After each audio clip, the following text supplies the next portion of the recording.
जय हिंद प्यारे बच्चों, वेलकम टू भारतवर्ष क्लासेस। प्यारे बच्चों, कैसे हो आप सभी? आशा करता हूँ आप सभी अच्छे होंगे। प्यारे बच्चों, हम लोग प्रश्नावली 9.1 कक्षा 6 गणित में पढ़ रहे थे। हमने प्रश्न संख्या 1 से लेकर प्रश्न संख्या 5 तक हल किया था। और जितने भी बच्चों ने उस वीडियो को नहीं देख पाए हैं तो यहाँ पे आई बटन में क्लिक करके आप लोग उस वीडियो को देख सकते हो। चलिए बच्चा, आज हम करेंगे प्रश्न संख्या 6 से लेकर प्रश्न संख्या 10 तक। तो प्रश्न संख्या 6 आप सभी के सामने है।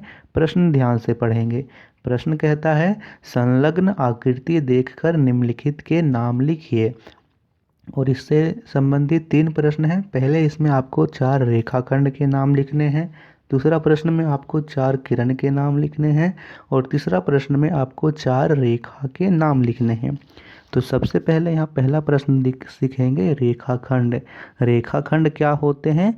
जिसके दोनों ओर अंतिम बिंदु हो और जिसकी लंबाई निश्चित हो। तो यहाँ से बात करें तो P से Q यह एक रेखाखंड है। यहाँ से फिर Q से R, Q से S यह एक रेखाखंड है। S से R यह एक रेखाखंड है।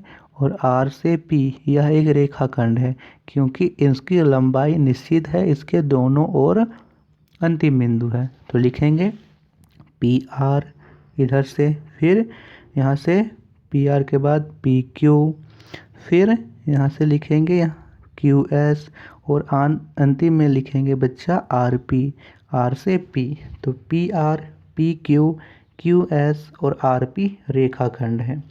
दूसरा में आप लोग लिखोगे यहाँ पे किरण। तो किरण में लिखेंगे, किरण क्या होता है? किरण जिसके एक और अंतिम बिंदु हो। आप लोग इस आकृति में देखिए कि तीर का निशान कहाँ कहाँ बन रहा है। तो यहाँ पे 2, 3, 4, 5, 6, 7, 8 जगह बन रहा है, लेकिन हमें केवल 4 लिखना है। तो चलिए 4 लिख देते हैं। जैसे यहाँ पे है Q से M, इधर जिधर तीर बढ़ रहा है उसको बाद में लिखिएगा। प्रारंभ हो रहा है Q से और M से लगातार यह बढ़ता जा रहा है, तो QM एक किरण है। फिर यहाँ पे बात करें QC, Q से इधर बढ़ रहा है, QC भी एक किरण है।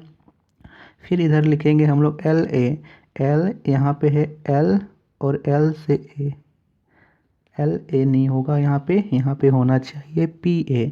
क्या होगा? PA, क्योंकि L से उधर नहीं बढ़ रहा है, यहाँ पे होगा PA। तीसरा में आप लोग लिखेंगे PA। और फिर चौथा में आप लोग लिखेंगे बच्चा यहाँ से RB। ठीक है, R और B। यहाँ पे 4 आपको ऐसे किरण के नाम लिख देने हैं, यानी QM, QC, PA और RB। ये क्या हैं? ये सभी किरण हैं। तीसरा में आपको यहाँ पे लिख रखा है 4 रेखा। तो रेखा में देखिए आप लोग कौन कौन से हैं, जिसका ना तो प्रारंभ बिंदु हो ना ही अंतिम। जैसे मैं बात करूँ यहाँ से A और B, इसका ना तो प्रारंभ बिंदु है ना ही अंतिम, यानी यह इधर लगातार बढ़ती जाएगी, B भी इधर लगातार बढ़ती जाएगी। तो पहली रेखा हुई हमारी AB। दूसरा में आपको लिखना है यहाँ पे CD। ठीक है, तीसरा में आप लोग लिखोगे LM भी यहाँ पे एक रेखा है, L से यहाँ पे LM। तो तीसरा में हम लोग क्या लिखेंगे? LM। और चौथा में हम लोग लिखेंगे NO। तो हम आप लोगों को यहाँ पे 4 रेखा के नाम लिखने हैं, ABCD LM और NO। इस प्रकार से आपको नाम लिख लेना है। चलिए अब हम लोग करते हैं 7वां प्रश्न। 7वां प्रश्न यहाँ पे दे रखा है, नीचे दी गई प्रत्येक आकृतियों में रेखाखंड को गिनिए और उनके नाम लिखिए। प्रश्न संख्या 1 की आकृति है। यहाँ पे देखिए कितने रेखाखंड हैं, AB, AD, AC, फिर BD, फिर BC और DC। इतने रेखाखंड यहाँ पे बन रहे हैं। तो वही हमें लिखना है। लिखेंगे AB, AD, AC, फिर BD, BA और DC। इतने रेखाखंड इसमें बन रहे हैं। प्रश्न संख्या 2 में देखिए, तो 2 के लिए पहले ये वर्ग को बनाया गया होगा। ठीक है, यह एक आयत है, आयत को बनाया गया होगा, यानी ABCD इसे जोड़ा गया होगा और D से A, यह एक आयत बन गया। यानी 1 2 3 4 रेखाखंड यहाँ हैं। A से C यह एक रेखाखंड 5, उसके बाद बी से डी, यह एक रेखाखंड है 6। फिर ओ ए, ओ बी, ओ सी और ओ डी, इतने रेखाखंड हैं। इसी को लिखना है, लिखेंगे A B, B C D और डी ए, ये हमारा एक आयत बन गया। अब अंदर में देखते हैं तो अंदर में ए सी और बी डी यहाँ पे हो गए इसके विकर्ण। फिर यहाँ से ओ से ए भी रेखाखंड है, तो ओ ए, फिर ओ बी, फिर ओ सी, ओ डी, इतने यहाँ पे रेखाखंड बन रहे हैं प्रश्न संख्या 2 के लिए। तीसरा प्रश्न यहाँ पे दिया गया है, इसमें देखिए आप लोग, इसमें दो क्या है, ट्राइंगल है ना, त्रिभुज है। इसमें देखिए एक ट्राइंगल है पी क्यू आर और दूसरा ट्राइंगल है एस टी यू। तो इसमें रेखाखंड पे पहले देख लेते हैं, पी क्यू आर किन रेखाखंडों से बना होगा। पी से क्यू, क्यू से आर और आर से पी, ये 3 रेखाखंड जोड़ के बना होगा। तो लिखेंगे तीसरा में पी क्यू, क्यू आर और आर पी, ये रेखाखंड हमारा बन गया। अब दूसरा में आप लोग देखिए एस टी और यू, इस रेखाखंड में, इस त्रिभुज में कौन कौन से रेखाखंड हैं, 3 रेखाखंड है, टी क्यू, यू एस और एस टी। लिखेंगे टी यू, यू एस और एस टी, यानी 6 रेखाखंडों की सहायता से तीसरी आकृति बनी है। ये हम लोगों को नाम लिख लेना है। इस प्रकार से हमने प्रश्न संख्या 7 को किया। चलिए अब हम लोग करते हैं प्रश्न संख्या 8 को। 8वां प्रश्न आप सभी के सामने है, सही गलत के बारे में यह प्रश्न है। प्रश्न कहता है रेखा पी क्यू, यह जो है वह एक रेखा है जो P से, यहाँ पे P और Q है, इसका P और Q यानी इसका ना तो समापन है और ना ही अंतिम है। यह एक रेखा है कि संलग्न आकृति के संदर्भ में बताइए कि निम्नलिखित कथन सत्य है या असत्य है। पहला प्रश्न है M किरण OP पर एक बिंदु है। पहले देखिए किरण OP कहाँ है, तो O और इधर से हो रही है P। इसे मैं इधर भी तीर बना देता हूँ ताकि यह अच्छी तरह से एक किरण के जैसे लगे। ठीक है, यह एक किरण है, इधर भी मैं तीर बना दे रहा हूँ। चलिए, यह हो गई किरण। तो यहाँ से कहता है किरण OP पर M बिंदु है, O और P, यहाँ एक किरण है, बिल्कुल सही है। क्या इसके बीच में M है बिंदु, तो हाँ यह बिंदु M बीच में है। पहला कथन बिल्कुल सही है। अब दूसरा प्रश्न कहता है किरण OP किरण QP से भिन्न है। तो देखिए किरण OP कहाँ है, O से P, यह रही किरण OP। किरण O, यहाँ पे QP कहाँ है, QP, यह रही Q और यह रही P। तो क्या किरण OP किरण QP से भिन्न है, नहीं, इसी के अंतर्गत है, भिन्न नहीं है। तो यह कथन गलत है, भिन्न नहीं है क्योंकि ये सभी एक ही आकृति में संलग्न है। दूसरा कथन गलत है। तीसरा कथन कहता है P और Q रेखाखंड PQ के अंत बिंदु है। देखिए P और Q रेखाखंड PQ के अंत बिंदु है, तो हम लोग इसे बिना आकृति के भी देख सकते हैं कि QP के अंत बिंदु P और Q होंगे। तो तीसरा कथन बिल्कुल सत्य है। चौथा कथन यहाँ पे कहता है बिंदु Q रेखाखंड PN पर स्थित है। अब देखिए रेखाखंड PN कहाँ है, रेखाखंड P यहाँ रहा और N यहाँ रहा, इसके बीच में क्या बिंदु Q है, नहीं, Q तो यहाँ पे बाहर है। तो चौथा कथन बिल्कुल गलत है, इसे गलत कर देंगे। पांचवा कथन कहता है N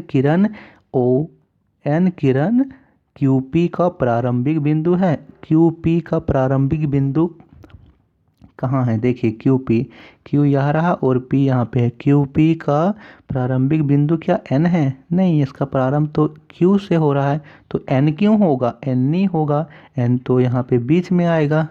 ठीक है, इसका प्रारंभिक बिंदु नहीं होगा, तो ये भी कथन गलत है। यहाँ पे छठा प्रश्न कहता है OP एक रेखा है। OP एक रेखा है, बताइए O और P एक रेखा है, OP है, बिल्कुल OP एक रेखा नहीं है। क्यों नहीं है, क्योंकि OP एक किरण है, OP का एक अंतिम बिंदु है और हमने पढ़ा है कि रेखा के कोई भी अंत बिंदु नहीं होते हैं। तो OP एक किरण है, ना कि एक रेखा। तो छठा भी गलत है। सातवां यहाँ कहता है किरण OP किरण QP के विपरीत है। QP के विपरीत है, नहीं, इसी में स्थित है, विपरीत क्यों रहेगा? तो ये भी कथन गलत है। अच्छा, मैं इसे अलग रंग से थोड़ा इंडिकेट कर देता हूँ। देखिए यहाँ पे अगला प्रश्न है, एमपी एक रेखाखंड है। एमपी के ऊपर तीर बना हुआ है किरण का, और यहाँ पे दे रखा है रेखाखंड का।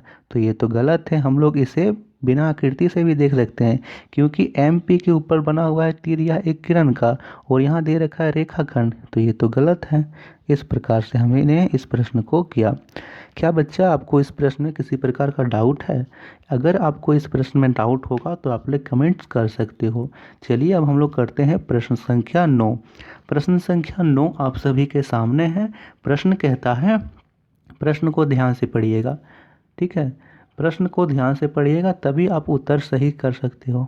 कई बच्चे क्या करते हैं कि प्रश्न को जल्दी से पढ़ लेते हैं और सही प्रश्न को भी गलत कर लेते हैं। तो हमें प्रश्न अच्छे से पढ़ना है। प्रश्न कहता है, सत्य कथन के लिए टी और असत्य कथन के आगे एफ लिखिए। टी का अर्थ है ट्रू यानी सत्य है, एफ का अर्थ है फॉल्स यानी गलत है। प्रश्न यहाँ पे है कि एक बिंदु में निश्चित लंबाई, चौड़ाई एवं ऊंचाई होती है। तो जैसे मैंने आपके सामने एक यहाँ पे डॉट बनाया, क्या आप इसकी लंबाई, चौड़ाई, ऊंचाई नाप सकते हो? नहीं नाप सकते हो।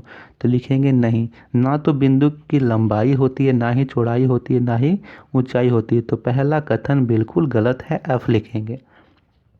दूसरा कथन है यहाँ पे, एक किरण की असीमित लंबाई होती है। बिल्कुल सही, उसकी असीमित लंबाई होती है। उसका प्रारंभिक बिंदु तो पता होता है, लेकिन उसका अंतिम बिंदु हमें पता नहीं होता है। जैसे मैं बात करूं सूरज की किरण, तो सूरज की किरण बुध तक आती है, शुक्र तक आती है, पृथ्वी तक भी आती है, ठीक है, मंगल तक भी आती है। इस तरह बहुत दूर तक इसकी किरण दूरी तय करती है। तो इसका जो लंबाई है वो असीमित होती है। तीसरा कथन है, रेखा ए बी और रेखा बी ए एक ही रेखा है। तो रेखा ए बी और बी ए, बिल्कुल, या तो रेखा को इधर से पढ़िए ए बी, या फिर इधर से बोलिए बी ए, एक ही होगा, ठीक है, क्योंकि इसका कोई अंतिम बिंदु नहीं है। तो इसमें लिखेंगे ट्रू, ये भी कथन सत्य है। चौथा कथन है, चौथा कथन यहाँ पे कहता है बच्चा, किरण ए बी और किरण बी ए समान है। गलत, ये कथन बिल्कुल गलत है। आप लोग देखिए, मान लीजिए यह एक सूरज है, ठीक है, सूरज से किरण आ रही है, तो हम लोग क्या बोलते हैं कि सूरज से किरण आती है। क्या हम लोग कभी ऐसे बोलते हैं कि पृथ्वी से किरण सूरज में जा रही है? नहीं, ये तो सोर्स ही गलत है, क्योंकि इसका जो बिंदु है, प्रारंभिक बिंदु, वो एक है। तो ए बी ऐसे पढ़ेंगे हम लोग, ए बी ऐसे किरण है। क्या हम लोग बी ए पढ़ेंगे तो बी ए से प्रारंभ होगी, तब यहाँ पे ये दूसरी किरण हो जाएगी, ये बी ए ऐसे हो जाएगी। ये दोनों अलग अलग किरण होगी, ना कि एक ही किरण। तो किरण ए बी और किरण बी ए समान नहीं है, इसके लिखेंगे फॉल्स। अब यहाँ पे दे रखा है पांचवा प्रश्न, रेखाखंड ए बी और रेखाखंड बी ए समान है। तो हाँ, रेखाखंड के विषय में यह सही होता है कि आप लोग रेखाखंड को या तो इधर से नाम दे दो बी ए, या फिर इधर से नाम दे दो ए बी, इसकी लंबाई एक ही होगी। तो ये भी सही है। तो इस प्रकार से आपको टी लिख लेना है, टी फॉर ट्रू, ट्रू यानी सत्य। प्रश्न संख्या 10वां है, नीचे दी गई लंबाई की रेखाखंड खींचिए। ये प्रश्न आप लोग अपने से कीजिएगा। आपको क्या करना है, जैसे दे रखा है 8.3 सेंटीमीटर, तो आप लोग स्केल लीजिएगा। स्केल में आप लोग देखिएगा कि यहाँ पे बिंदु बना हुआ है, ऐसे करके आप लोग को बिंदु दिखेगा कि 0, फिर यहाँ से छोटा छोटा छोटा बिंदु दिखेगा 1 2 3 4, और 5वां में फिर आपको बड़ा बिंदु दिखेगा 1।